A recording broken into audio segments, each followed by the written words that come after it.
tariffs aren't just about trade.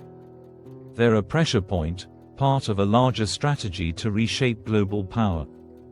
And for the Chinese Communist Party, the pressure is mounting. Today, we look at how economic tools like tariffs are being used not just to protect markets, but to challenge the CCP's global rise, and what that means for the future of the international order. Since 2018, the United States has imposed hundreds of billions of dollars in tariffs on Chinese goods. On the surface, the goal appears simple: protect American jobs, level the trade imbalance, and respond to unfair practices like intellectual property theft and forced technology transfers. But behind the policy is a broader play. By increasing the cost of doing business with China, Western governments are trying to disincentivize economic dependence and slow the momentum of a system dominated by centralized state control, censorship, and surveillance. It's not just about trade deficits. It's about values, influence, and what kind of world we want to live in. For decades, the CCP has used its economic engine to expand its global reach. Mass production, low labor costs, and government subsidies turned China into the world's factory, and with it came leverage. Nations became dependent on Chinese supply chains, markets, and financing, and with that dependence came silence. Silence on human rights. Silence on surveillance. Silence on Hong Kong, the Uyghurs, Tibet, and Taiwan.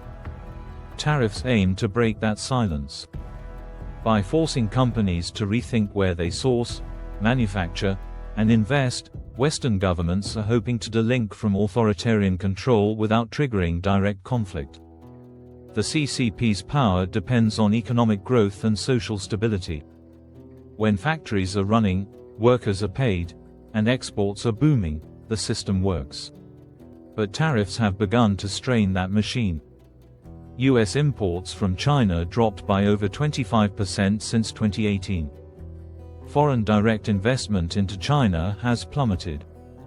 Multinational companies are shifting to Vietnam, India, Mexico, and back to domestic production.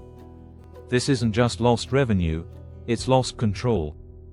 With youth unemployment rising, the property sector in crisis, and GDP growth slowing to its lowest levels in decades, the CCP is being forced into uncomfortable territory, managing decline.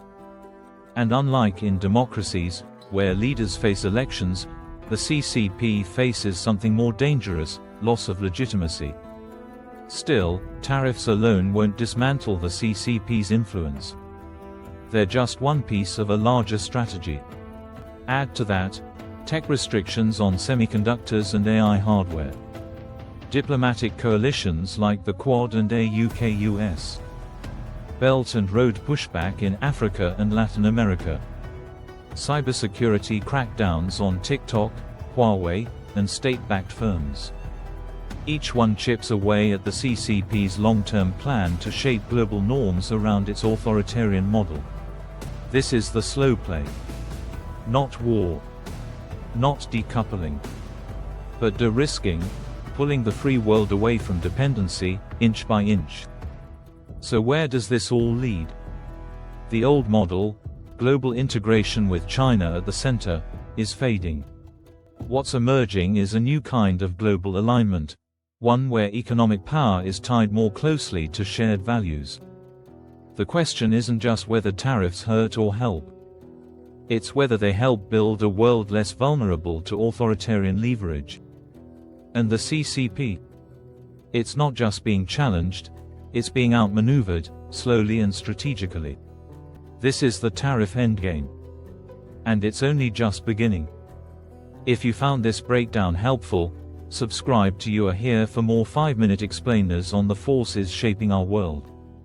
Next up, how the hands-off movement is misguided and out of touch with mainstream America. Because to understand the future, you have to know where you are.